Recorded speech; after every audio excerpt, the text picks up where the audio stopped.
said after the game Friday, having turkey at Lucas Oil is the best feeling ever. You talk about how awesome this week is for players. Obviously, you've been here before, but some guys have not. What's this like the message this week of kind of relishing in the moment? You know, what's different about high school football, and I know it is a little bit, and no matter what level, but especially high school football, it's an entire new team every year, and especially in 6A football. Half the guys on our field right now weren't on the field at all last year, maybe 3/4 of them. So this is their turn. This is their legacy.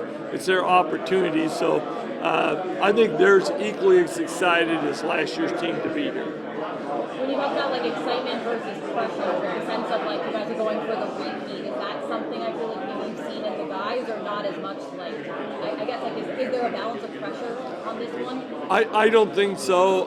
There was probably a lot more pressure to win the first one because it hadn't happened in 40 years. But I didn't feel it a whole bunch last year, and I don't feel it at all this year. We talk so much about competing for 6 seconds, and that's about how long a play lasts. And we play a lot of people who can't compete for 6 seconds. And how can you look at your teammate in the eyes and go like, hey, my bad. Those words are worse than most curse words with me. I know you touched on it a little bit, but what makes this matchup between you guys and Westfield so good? That's a great question. They're so disciplined, and they play so hard. I think he gets every drip of talent out of them, and they've got some really talented football players. But it is over the course of the years, it has been such a one-possession game. And it's almost, if you flinch, the other team's going to win. You know, you talk about the old adage, it's hard to beat a team 3 times. You know, you beat them last year, you beat them in the regular season. Does that change the approach then at all, like knowing the familiarity you guys have with each other? Yeah, it's 4 now, 4 times in 2 years. So we've, I think he could probably take our play script and we could take his play script, and we're both going to throw some wrinkles in, but it's difficult. But I think for our kids and for high school kids, I mean, they probably don't remember what they had for dinner last night, let alone the last time they played somebody. So I think they'll line back up, and as soon as the ball snap, it'll be this Westfield team versus this Brownsburg team, and we've both changed since we've played. Offense versus defense, defense versus offense. What do you got to do to win? Well, it's a huge challenge. I love our special teams, so I think we have an edge there, but I think that's because of Dan Schwanenkamp. Defensively, as long as we tackle at some point before they get in the end zone, I think it gives us a chance to make a tackle for a loss. It's what we've done well. We've chased people down. You know, Jackson Pearson's one of the fastest guys in the States.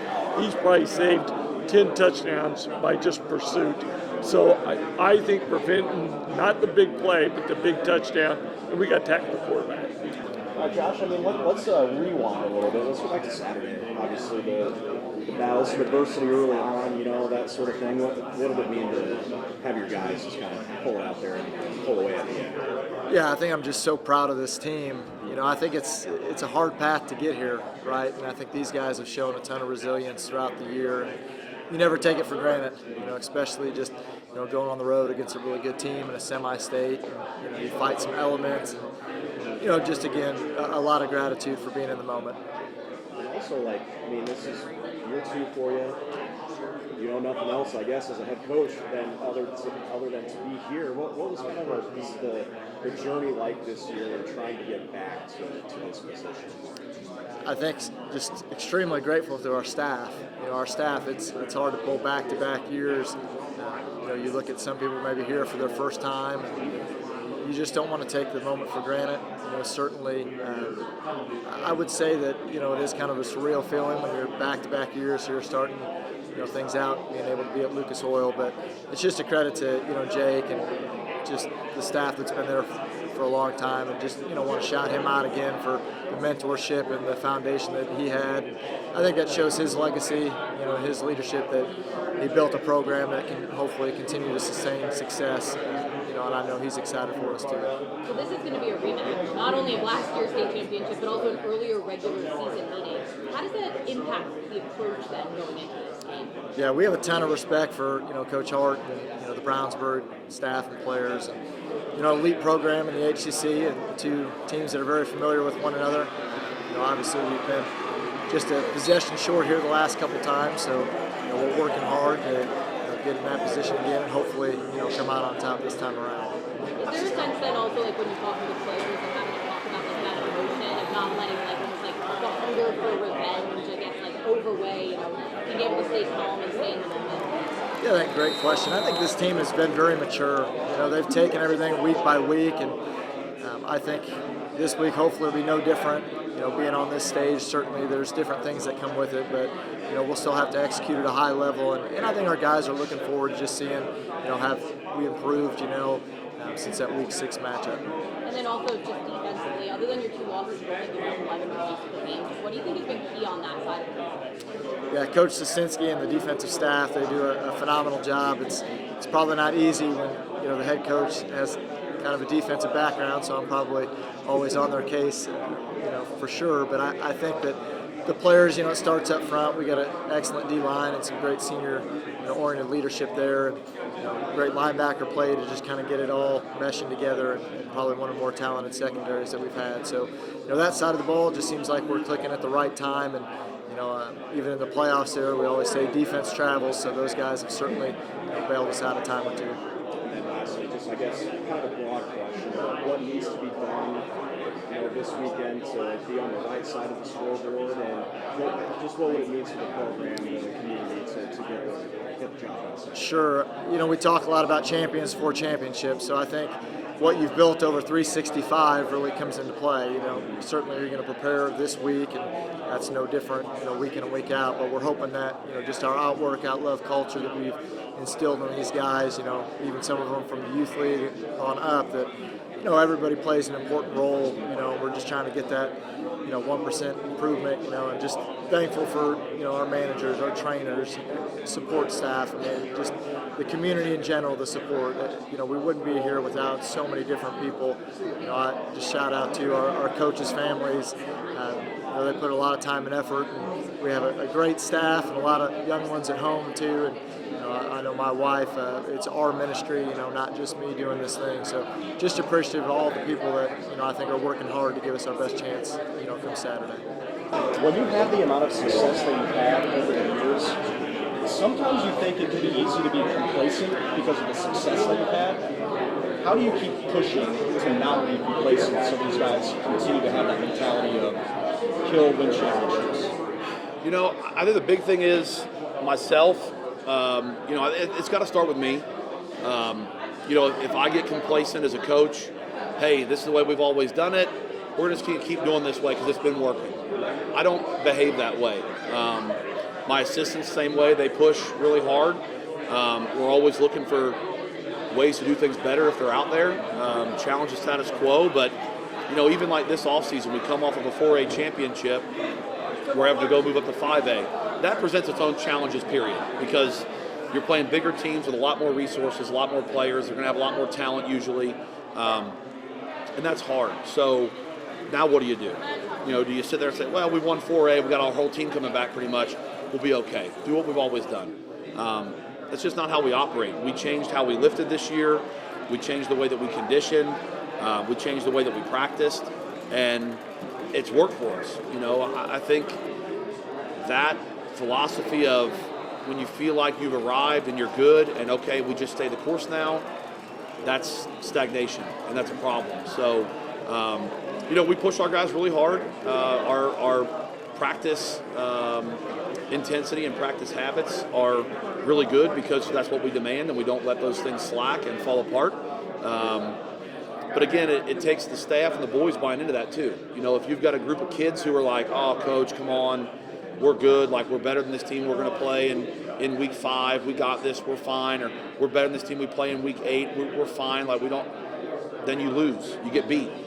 You lose that edge. So, we talk about it with the boys all the time. We come in and meet with them on Mondays, then after the weekend's over, to redeliver a scouting report for the next opponent. And, you watch college football and you watch teams lose to teams they should never lose to. You watch the NFL. You watch teams lose to teams they should never lose to.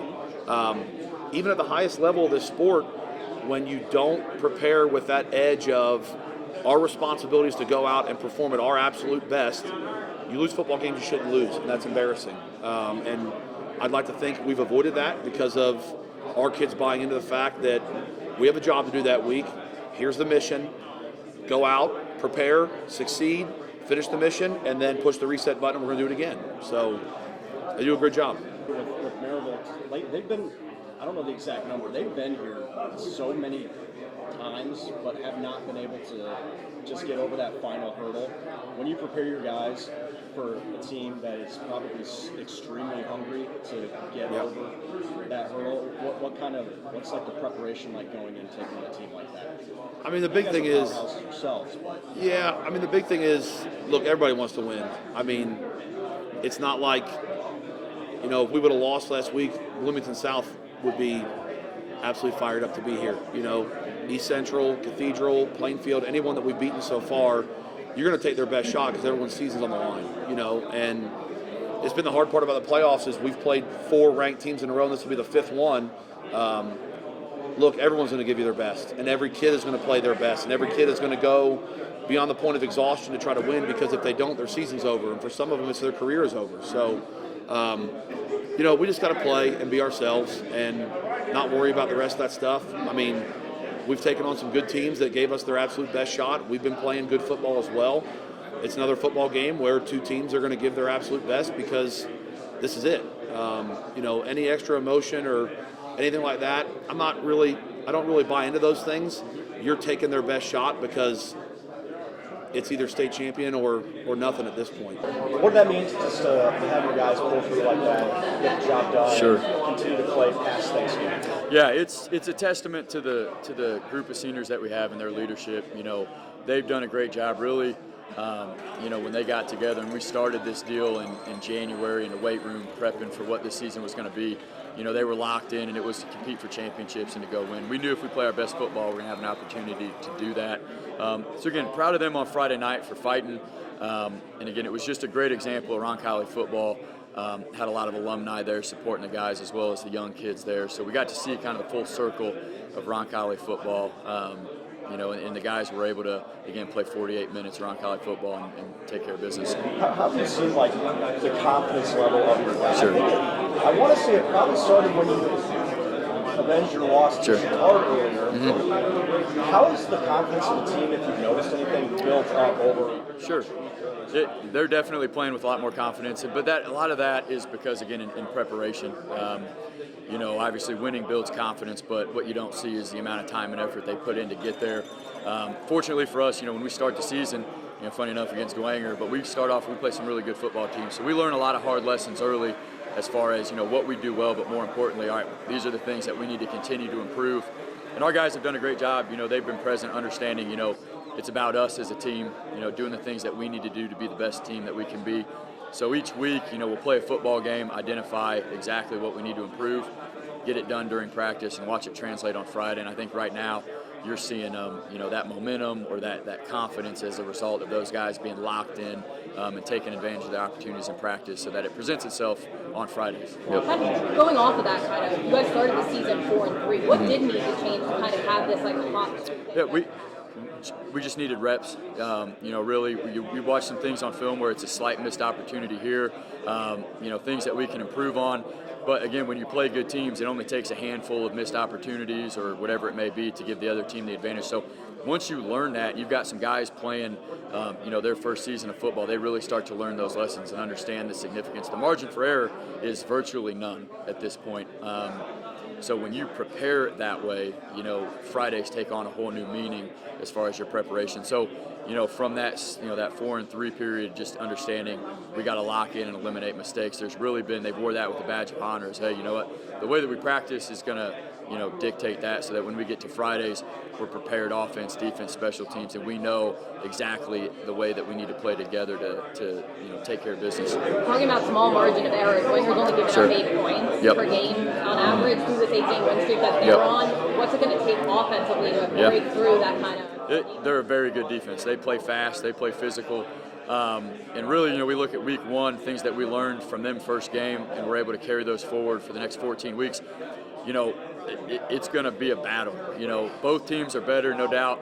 But really, we're looking at, a fifth quarter of the game that we played and carrying on that. It's going to be a hard-fought game. Got to be able to run the football and establish the ground game, make explosive plays when they're there, and then just have special teams score points when we can and control field position. And then defense needs to continue. Again, they're going to make adjustments and they're going to have some answers, but again, control the line of scrimmage, really limit the explosive playability that they have in their run game and the RPO game, and make sure we rally to the football and we play sound defense. So we're excited. I know the guys are, both programs. I'm sure can't wait to get this thing going. But it is, what a cool opportunity is to play a team first and last in a season. Again, we couldn't ask for a better team to play. It was an awesome experience week one, so I know both programs are ready to get it going on Saturday. I wanted to start with this because we've been throughout the years seeing the lopsided scores that you guys put on. What's it like when you coach a team that is obliterating opponents to now when you get to competition that makes it a little bit closer, but you haven't really had that yet? What's kind of like the secret? So, kind of we've been on the other side of those lopsided victories my first 3 years, and those are hard things to be on the other side of, because you're like, man, how can you find positives to take away from that? Because when you get that running clock, it's tough. It's really hard on yourself. But it's about fighting through those adversity, being disciplined, and just being relentless in our pursuit of our one goal. And we've been able to change that over the course of the last 5 years, 1 year at a time. And we've been very fortunate to have some really standout athletes these last 2 years. And we, offensively, we returned our we didn't return 4 offensive linemen.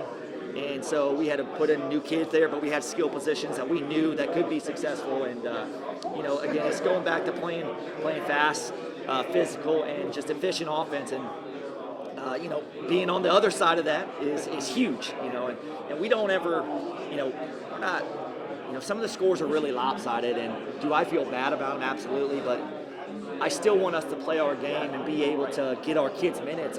This year we've played a lot of our games where our varsity players didn't play a lot of the second half in a lot of our games.